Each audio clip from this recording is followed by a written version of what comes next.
बेटा आज हम केमिस्ट्री का फर्स्ट चैप्टर स्टार्ट करेंगे। कंट्रोल कोऑर्डिनेशन जब ये केमिस्ट्री का हो जाएगा उसके बाद कंटिन्यू करेंगे। ठीक है बच्चों की मेरे पास रिक्वेस्ट आई थी कि केमिस्ट्री जो है वो कराऊं मैं, तो केमिस्ट्री का आपका जो फर्स्ट चैप्टर है that is chemical reaction and equation. Okay बेटा डन। चैप्टर शुरू करने से पहले बेटा आप मुझे ये बताइए कि व्हाट इज केमिकल रिएक्शंस, क्या होती है केमिकल रिएक्शंस। ठीक है बेटा, केमिकल रिएक्शंस है क्या। देखो प्रीवियस क्लासेस में 9th क्लास में आपने पढ़ा था कि जो चेंजेस होते हैं, कोई भी चेंजेस किसी भी ऑब्जेक्ट की टेक्सचर में चेंज हो रहा है, उसके कलर में चेंज हो रहा है, ठीक है, उसकी उसकी जो स्टेट होती है उसमें चेंज हो रहा है। स्टेट का मतलब कोई सॉलिड से लिक्विड बन रहा है, लिक्विड से गैस बन रहा है, तो ये सब चेंजेस होते हैं। और चेंजेस आपके कितने टाइप के होते हैं, physical change and chemical change. ये जो चेंजेस आपके हो रहे हैं बेटा इन्हें ही तो केमिकल रिएक्शन कहते हैं। इन्हें ही क्या कहते हैं, केमिकल रिएक्शंस। क्या मेरी इतनी बात समझ में आई बेटा। अब देखो किसी भी केमिकल रिएक्शंस के लिए आपको क्या चाहिए होता है, किसी भी केमिकल रिएक्शन के लिए आपके पास दो चीजें होती है। एक होती है आपके पास रिएक्टेंट, क्या होते हैं बेटा, रिएक्टेंट। और रिएक्टेंट जो होते हैं ये आपका क्या बनाते हैं, प्रोडक्ट। क्या बनाते हैं बच्चा, प्रोडक्ट। अब मेरी बात ध्यान से समझो, रिएक्टेंट आपका एक हो सकता है, दो हो सकते हैं और मोर, और ज्यादा भी हो सकते हैं। ठीक है, ये साइन जो इंडिकेट करती है ये क्या इंडिकेट करती है कि इस रिएक्टेंट से आपका क्या बन रहा है। आफ्टर सम टाइम जो चेंज हुआ है उस चेंज के बाद जो फाइनल सब्सटेंस आपका बना है वो आपका क्या होता है, प्रोडक्ट। प्रोडक्ट भी आपके एक दो तीन हो सकते हैं। ठीक है, तो यहाँ पर मैं आपके लिए एक एग्जांपल ले रही हूँ। ठीक है, एग्जाम्पल में मैंने क्या ले लिया, एग्जाम्पल में हम सिंपल सा एग्जाम्पल लेते हैं बेटा। हम ना कार्बन ले लेते हैं, क्या ले लेते हैं, कार्बन। राइट, कार्बन के बारे में सब जानते हैं, नाम तो सुना होगा। कार्बन, कोयला कार्बन है, पेट्रोल कार्बन है, आपका डीजल कार्बन से बना हुआ होता है। ठीक है, तो कार्बन और कार्बन ने रिएक्ट किया ऑक्सीजन से। किससे रिएक्ट किया बेटा, ऑक्सीजन। ऑक्सीजन के बारे में भी जानते हैं। ये दोनों ही जो है आपके कार्बन और ऑक्सीजन, ये दोनों अपने क्या है बेटा, रिएक्टेंट्स। ये क्या है आपके रिएक्टेंट। जो आप राइट हैंड साइड में लिखते हैं वो आपके क्या होते हैं बेटा, रिएक्टेंट्स होते हैं। और जब ये एक दूसरे के साथ कंबाइन होते हैं, इनके अंदर रिएक्शन होती है, तो यहां से आपको क्या मिलता है, प्रोडक्ट मिलेगा। तो यहाँ पर कार्बन और ऑक्सीजन एक दूसरे से कंबाइन होके क्या बना रही है, कार्बन डाई ऑक्साइड। क्या बना रही है बेटा, कार्बन डाइऑक्साइड। तो कार्बन डाइऑक्साइड क्या है आपका, कार्बन डाइऑक्साइड आपका प्रोडक्ट है। क्या है बेटा, प्रोडक्ट। प्लस में मुझे यहाँ पर क्या मिल रही है, एनर्जी मिल रही है। क्या मिल रही है, एनर्जी। ये प्लस में आपको जो मिलता है प्रोडक्ट में उसको हम बोलते हैं बाय प्रोडक्ट। क्या बोलते हैं बेटा, बाय प्रोडक्ट। एक तो मेन प्रोडक्ट होता है अपना और दूसरा होता है बाय प्रोडक्ट। ठीक है, हमें इतनी बात समझ में आई बेटा। तो किसी भी केमिकल रिएक्शन में इन अ केमिकल रिएक्शन वन और मोर रिएक्टेंट्स कंबाइन और डिकम्पोज। ठीक है, ऐसा नहीं है कि सिर्फ कंबाइन होते हैं, जुड़कर ही प्रोडक्ट बनते हैं। ऐसा भी हो सकता है कि रिएक्टेंट एक हो और वो टूटकर प्रोडक्ट बना दे। क्या मेरी बात समझ में आई बेटा। In a chemical reaction the reactants are combined to form product. क्या मेरी बात समझ में आई। अब मैं आपको दूसरा एग्जांपल बता रही हूँ। इसमें तो देखो आपके जो रिएक्टेंट्स हैं वो एक दूसरे से क्या हो रहे हैं, कंबाइन हो रहे हैं, मिल रहे हैं। कार्बन और ऑक्सीजन दोनों ने मिलकर क्या बना दिया, कार्बन डाइऑक्साइड। और हमें क्या मिल गई, एनर्जी मिल गई। आ रही बात समझ में। अब दूसरा मैं लेती हूँ, मान लो दूसरा मैं ले लेती हूँ आपका क्या, दूसरा मैं आपका वाटर ले लेती हूँ। क्या ले लेती हूँ बेटा, वाटर। अब राइट हैंड साइड में है तो ये आपका क्या हो गया, रिएक्टेंट हो गया। क्या मेरी बात समझ में आई। अब इस वाटर को मैंने क्या किया, इसका इलेक्ट्रोलिसिस कर दिया। आई मतलब करंट दे दिया इसको। क्या दे दिया बेटा, करंट प्रोवाइड कर दिया। तो वाटर टूट गया किसमें, हाइड्रोजन में। किसमें टूट गया बच्चा, हाइड्रोजन में एंड ऑक्सीजन में। हाइड्रोजन में और ऑक्सीजन में। क्या मेरी बात समझ में आई। यहाँ पर रिएक्टेंट ने टूटकर क्या बनाया है, प्रोडक्ट बनाया है। प्रोडक्ट कितने बने आपने, दो बने, एक हाइड्रोजन है और एक आपका क्या है, ऑक्सीजन। ये दोनों ही अपने मेन प्रोडक्ट है, ठीक है। तो आपको यहां से इतना समझ में आया है कि in a chemical reaction reactants are combined or decompose into product। Reactants या तो कंबाइन होते हैं या डिकम्पोज होते हैं, टूटते हैं किसके अंदर, आपके प्रोडक्ट के अंदर। क्या मेरी इतनी बात समझ में आई बच्चा? फटाफट एक बार इसको नोट करो। आई होप आपको केमिकल रिएक्शन का मतलब समझ में आया। अब हम किस पे आते हैं बेटा? इक्वेशंस पर। किस पर आते हैं? इक्वेशंस पर, ठीक है। इक्वेशंस आपकी क्या होती है? इक्वेशंस बेटा देखो, हम साइंस के साथ डील कर रहे हैं, तो साइंस ने हर एक एलिमेंट जैसे आपका oxygen, sulphur, carbon, nitrogen, phosphorus, ये जितने भी एलिमेंट्स के आप नाम लेते हो, इनका एक सिंबल दिया हुआ होता है। जैसे कार्बन को हम C से लिखते हैं, ऑक्सीजन को हम O2 बोलते हैं, हाइड्रोजन को हम H2 बोलते हैं। तो किसी भी केमिकल रिएक्शन को उसके सिंबॉलिक फॉर्म में लिखना, साइंटिफिक सिंबॉलिक फॉर्म में लिखना क्या कहलाता है? आपका इक्वेशंस, ठीक है। कैसे लिखोगे आप? When a chemical reaction are written in its symbolic form. किस फॉर्म में लिख रहे हैं बेटा? Symbolic form. तो वो क्या बन जाती है? आपकी इक्वेशन बन जाती है। जैसे यहाँ पर एक रिएक्शन हमने ले रखी है कार्बन एंड ऑक्सीजन की, तो अब देखो इसकी ये रिएक्शन है, अब मुझे इसकी इक्वेशन लिखनी है। तो इक्वेशन में कार्बन को क्या कहते हैं बच्चा? C। ऑक्सीजन को क्या कहते हैं? O2। ऑक्सीजन का सिंबल यही है ना, गिव्स का मतलब ये क्या बना रहा है? प्रोडक्ट बना रहा है। प्रोडक्ट में आपकी क्या है? Carbon dioxide. कार्बन डाइऑक्साइड का फॉर्मूला CO2 और इसका बाय प्रोडक्ट आपका क्या था? एनर्जी। क्या मेरी बात समझ में आई बेटा? क्या मेरी इतनी बात समझ में आई आपको? तो ये आपकी क्या हो गई? इक्वेशन। अभी हमने वाटर वाला एग्जांपल दिया था। वाटर मिलकर क्या बना रहा है? सॉरी, टूटकर। वाटर डिकम्पोज हो रहा है जब हम इसको करंट दे रहे हैं, तो क्या बन रहा है आपका? हाइड्रोजन बन रहा है बच्चा, प्लस में क्या बन रहा था आपका? ऑक्सीजन। अब ये तो हो गई केमिकल रिएक्शन। अब इसकी इक्वेशन लिखेंगे तो वाटर का फॉर्मूला H2O, राइट। इसको हम क्या देंगे? करंट देंगे। और वाटर किस में ब्रेक डाउन हो गया? हाइड्रोजन में और ऑक्सीजन में। हाइड्रोजन का फॉर्मूला H2 और ऑक्सीजन का फॉर्मूला O2। क्या मेरी इतनी चीज समझ में आई बच्चा? इतनी चीज समझ में आई, ठीक है। किसी भी केमिकल रिएक्शन को जब हम उनके साइंटिफिक सिंबॉलिक फॉर्म में लिखते हैं तो वो क्या बन जाती है? आपकी इक्वेशन बन जाती है। डन। अब आप यहाँ पर एक चीज ध्यान दो बेटा, एक चीज मैं यहाँ पे इक्वेशन को छोड़ रही हूँ, बाकी सब यहाँ से हटा रही हूँ, ठीक है। ओके बच्चा ध्यान दो। देखो, जब आप इक्वेशन लिखते हो ना तो ब्रैकेट में ऐसे लिखा होता है, जैसे इस कार्बन के पीछे लिखा होगा S, ऑक्सीजन के पीछे लिखा होगा G ब्रैकेट में, और यहां पर इसके पीछे लिखा होगा G, राइट। ऐसे ही वाटर के अंदर ये वाली रिएक्शन अगर देखोगे, इसके पीछे लिखा हुआ होगा L, इसके पीछे लिखा हुआ होगा G और इसके पीछे लिखा हुआ होगा G। ये क्या है बेटा? जो ब्रैकेट में किसी भी एलिमेंट के पीछे लिखा हुआ होता है वो होती है बेटा state of matter. State of matter, समझो इस बात को बेटा। स्टेट ऑफ मैटर का मतलब है कि यहाँ पर हम जो कार्बन ले रहे हैं, अगर उसके पीछे S लिखा हुआ है, ऐसे ब्रैकेट में आपका S लिखा हुआ है, यानी कि वो किस स्टेट में है? आपकी सॉलिड स्टेट में। कार्बन आपने कैसा लिया है? सॉलिड लिया है। अब यहाँ पर ऑक्सीजन है, राइट। ऑक्सीजन के पीछे क्या लिखा हुआ है? ऐसे G लिखा हुआ है। G का मतलब ऑक्सीजन कैसे, किस फॉर्म में है? गैस की फॉर्म में है। इसकी स्टेट ऑफ मैटर क्या है? गैस। ऐसे किसी के पीछे अगर L लिखा हुआ हो, क्या लिखा हुआ हो बेटा? L। L का मतलब जैसे यहाँ पर मैंने वाटर किस में ले रखा है? L लिखा हुआ है ना, तो इसका मतलब L का क्या है? लिक्विड। क्या मेरी बात समझ में आई बच्चा? किसी भी केमिकल इक्वेशन में जो ब्रैकेट में S सॉलिड के लिए लिखा जाता है, L आपका लिक्विड के लिए लिखा जाता है, एंड G आपका गैस के लिए। यहां से समझो, कार्बन के पीछे S है तो ये सॉलिड है, ऑक्सीजन के पीछे G है तो ये गैस है।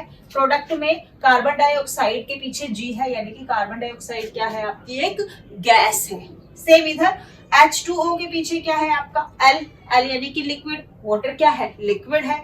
इधर आएंगे प्रोडक्ट में हाइड्रोजन, हाइड्रोजन के पीछे है G, G का मतलब ये क्या है गैस है, और ऑक्सीजन के पीछे भी क्या लिखा हुआ है G, इसका मतलब ये भी क्या है गैस। क्या मेरी बात समझ में आई बच्चा? फटाफट एक बार इसको देखो, नोट करो। अब हम केमिकल रिएक्शन के बारे में हमने पढ़ लिया, हमने इक्वेशन के बारे में पढ़ लिया, इक्वेशन में जो सिंबल्स लगे होते हैं पीछे Sg और L, इसका मीनिंग समझ लिया। अब हम थोड़ा सा आगे बढ़ते हैं बेटा।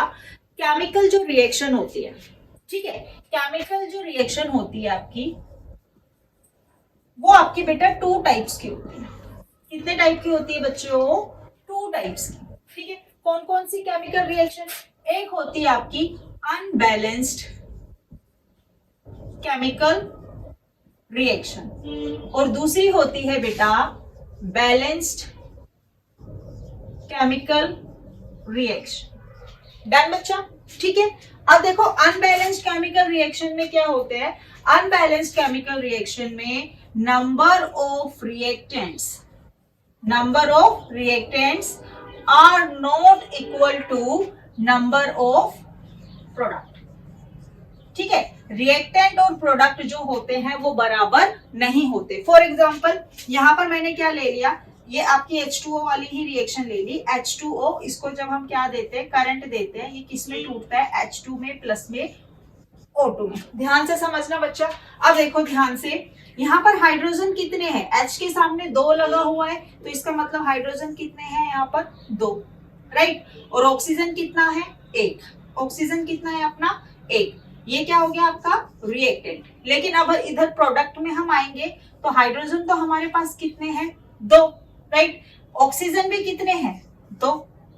तो हाइड्रोजन तो बैलेंस है बेटा, बराबर है, लेकिन ऑक्सीजन रिएक्टेंट में 1 है और प्रोडक्ट में कितने हैं? 2 हैं। तो इस तरीके से अगर आपके नंबर ऑफ रिएक्टेंट इक्वल नहीं होते नंबर ऑफ प्रोडक्ट के, तो reaction is said to be unbalanced. Reaction को हम क्या बोलेंगे बेटा? अनबैलेंस्ड बोलेंगे। बैलेंस नहीं है, बराबर नहीं है। क्या मेरी बात समझ में आई? बैलेंस्ड रिएक्शन में क्या होगा बेटा? Number of reactants, number of, R से मैं रिएक्टेंट लिख रही हूं, equals to number of product. P से आपका क्या हो गया? प्रोडक्ट हो गया। यानी कि जो रिएक्टेंट होते हैं और जो प्रोडक्ट होते हैं वो बराबर होंगे। कैसे होंगे? बराबर होंगे, इक्वल होंगे। जैसे बेटा मैंने कार्बन ले ली और मैंने क्या ले ली? ऑक्सीजन ले ली, राइट। यहां से हमें क्या मिला? CO2 मिला, ठीक है। यहां पर देखो कार्बन कितने? 1। ऑक्सीजन कितने? 2। इधर आ जाओ प्रोडक्ट में, कार्बन कितने? 1। ऑक्सीजन कितने? 2। तो यहां पर कार्बन 1, ऑक्सीजन 2, ऑक्सीजन 2। इसका मतलब ये रिएक्शन कैसी है? ये रिएक्शन कैसी है बेटा? बैलेंस्ड रिएक्शन है। रिएक्शन कैसी है? बैलेंस्ड। जितने कार्बन है उतने, जितने रिएक्टेंट के अंदर कार्बन है उतने ही प्रोडक्ट के अंदर कार्बन होंगे, जितने रिएक्टेंट के अंदर ऑक्सीजन है उतने ही प्रोडक्ट के अंदर ऑक्सीजन होते हैं। यानी कि रिएक्टेंट और प्रोडक्ट के जब नंबर इक्वल हो जाते हैं तो उस रिएक्शन को हम बोलते हैं balanced chemical reaction. I hope आपको क्लियर हो गया होगा बेटा। फटाफट एक बार इसको नोट करो। यस बच्चों, अब बेटा हमने रिएक्शंस देख ली, बैलेंस्ड होती है और अनबैलेंस्ड होती है। अब हम ये सीखेंगे बेटा कि जो अनबैलेंस्ड रिएक्शन होती है, the reaction should be balanced. कोई भी अगर सही इक्वेशन आपको लिखनी है तो वो कैसी होनी चाहिए? बैलेंस्ड होनी चाहिए। तो बैलेंस्ड हम कैसे करेंगे? अनबैलेंस्ड रिएक्शन को हम बैलेंस कैसे करेंगे ये हम सीखेंगे। How to balance a chemical reaction. Okay बेटा, तो अभी मैं जो एग्जांपल लिया था आपका वाटर H2O, उसको आप इलेक्ट्रोलिसिस करोगे, करंट दोगे, किस में टूट गया? H2 में और O2 में। हमने देखा था कि ये रिएक्शन कैसी है बेटा? अनबैलेंस्ड है। यहाँ पर हाइड्रोजन आपके 2 है, ऑक्सीजन आपका 1 है। यहाँ पर हाइड्रोजन आपके 2 है और ऑक्सीजन आपके 2 है, ठीक है। तो अब हमें इसको बैलेंस करना है बेटा। क्या करना है? बैलेंस। मेरी बात ध्यान से समझो बेटा, कैसे बैलेंस होगी रिएक्शन। अब देखो, किसी भी रिएक्शन को बैलेंस करने के लिए बेटा, किसी भी रिएक्शन को बैलेंस करने के लिए, जैसे बेटा यहाँ पर ऑक्सीजन 1 है, यहाँ पर ऑक्सीजन 2 है, तो मैं अपनी मर्जी से जिस तरफ कमी है उतने नंबर लगा सकती हूँ। अब यहाँ पर ऑक्सीजन 1 है, यहाँ पर ऑक्सीजन कितनी है 2 है, तो यहाँ पर मैं क्या कर सकती हूँ 2 लगा सकती हूँ, 2 कर सकती हूँ। मेरी बात ध्यान से समझना बच्चा, ये जो 2 मैं लगा रही हूँ, ये जो मैं नंबर यहाँ पर मैंने लिखा है, ये ना तो पीछे लिखा जाएगा, ना तो पीछे लिखा जाएगा, ना ही बीच में लिखा जाएगा, ये हमेशा कहाँ लिखा जाएगा, आगे। आपने अगर ऐसे कर दिया H2O2 तो ये आपका गलत हो जाएगा। क्या मेरी बात समझ में आ गई आपको बेटा? आपने कर दिया H2O, ऐसे भी कर दिया तो भी आपका क्या हो जाएगा, गलत हो जाएगा। आप ये नंबर हमेशा कहाँ लिखोगे, H2O। अगर मुझे O को भी 2 करना है तो मैं किसके सामने लगाऊंगी, H के सामने। अब यहाँ पर जो मैंने लगाया है ना बेटा, ये 2 इस हाइड्रोजन के लिए भी है और ये 2 किसके लिए है, इस ऑक्सीजन के लिए भी है। हर एक एलिमेंट से ये जो आगे वाला नंबर होता है, ये नेक्स्ट वाले एलिमेंट से क्या हो जाता है, मल्टीप्लाई हो जाता है। क्या मेरी बात समझ में आई बेटा? 2 मैंने कहाँ लगा दिया, आगे लगा दिया। अब देखो आगे कैसे हो रहा है ये। यस देखो बेटा, अब देखो मैंने यहाँ पर 2 लगा दिया, तो ये देखो हाइड्रोजन यहाँ पर 2 है और यहाँ पर भी कितना है 2, तो ये जो आगे वाला नंबर होता है और जो पीछे वाला नंबर होता है, ये क्या हो जाता है बेटा, एक दूसरे से मल्टीप्लाई हो जाता है। आगे वाला और पीछे वाला नंबर क्या हो जाएगा, मल्टीप्लाई हो जाएगा। तो 2 2 जा 4, 4 अपने पास क्या हो गए, हाइड्रोजन हो गए। अब यहाँ पर जो ऑक्सीजन है, ये 2 इस ऑक्सीजन के लिए भी तो है, राइट? तो ऑक्सीजन कितने हो गए आपके, 2 हो गए। ऑक्सीजन कितने हो गए बेटा, 2 हो गए। अब आ जाओ इधर। यस, इधर ऑक्सीजन कितने थे आपके, 2 है, तो ऑक्सीजन तो हमारा बैलेंस्ड है बेटा, ऑक्सीजन हमारा क्या है, बैलेंस्ड है। लेकिन हाइड्रोजन तो यहाँ 4 हो गए रिएक्टेंट में और यहाँ कितने हो गए, 2, तो इसको कैसे बैलेंस करेंगे? फिर से वही रूल, मुझे यहाँ अपनी मर्जी से मैं नंबर लगा सकती हूँ। अगर यहाँ पर 2 हाइड्रोजन है और मुझे 4 चाहिए तो मैं आगे क्या लगा दूं बेटा, 2 लगा दूं, ठीक है। 2 2 जा 4, 2 2 जा क्या हो जाएगा 4, तो ये रिएक्शन आपकी क्या हो गई, बैलेंस्ड हो गई। 4 हाइड्रोजन इधर है रिएक्टेंट में, 4 हाइड्रोजन किस में है, प्रोडक्ट में है। 2 ऑक्सीजन आपके कहां पर है, रिएक्टेंट में है, और 2 ही आपके किस में है बेटा, प्रोडक्ट में। आई होप आपको क्लियर हो गया होगा बेटा किस तरीके से करते हैं। एक और एग्जांपल लेते हैं, ठीक है। N2 प्लस में H2, यानी कि नाइट्रोजन ने हाइड्रोजन के साथ मिलकर क्या बना दिया, अमोनिया बना दिया। क्या बना दिया बेटा, अमोनिया बना दिया, NH3 बना दिया। अब देखो ध्यान से, नाइट्रोजन यहाँ पर कितने हैं, 2, नाइट्रोजन कितने हैं, 2, यहाँ पर कितना है नाइट्रोजन, 1, यानी कि नाइट्रोजन अनबैलेंस्ड है। यहाँ पर आ जाओ, हाइड्रोजन कितने हैं, 2, यहाँ पर हाइड्रोजन कितने हैं, 3, यानी कि ये रिएक्शन कैसी है, अनबैलेंस्ड। अब हमें इसको क्या करना है, बैलेंस करना है। देखो बेटा ध्यान से, यहाँ पर नाइट्रोजन 2 है और यहाँ पर नाइट्रोजन कितनी है, 1 है, तो यहाँ पर 2 करने के लिए मैं क्या करूं, यहाँ पर 2 लगा दूं। यहाँ पर अगर मैंने 2 लगा दिया तो नाइट्रोजन तो 2 हो गई, लेकिन हाइड्रोजन देखो बेटा ध्यान से, 2 3 जा कितने हो गए, 6, 2 3 जा 6। ये आगे वाला नंबर पीछे वाले नंबर से क्या हो जाता है, मल्टीप्लाई हो जाता है। ये 2 आप ना तो यहाँ लगा सकते हो और ना यहाँ लगा सकते हो, आप गलत कर दोगे। हमेशा जो नंबर हम लगाएंगे वो कहाँ लगेगा, आगे लगेगा। और ये नंबर इसके लिए भी है, इसके लिए भी है और इस हाइड्रोजन के लिए भी। 2 नाइट्रोजन हो गए, लेकिन हाइड्रोजन कितने हो गए बच्चा, 6 हाइड्रोजन।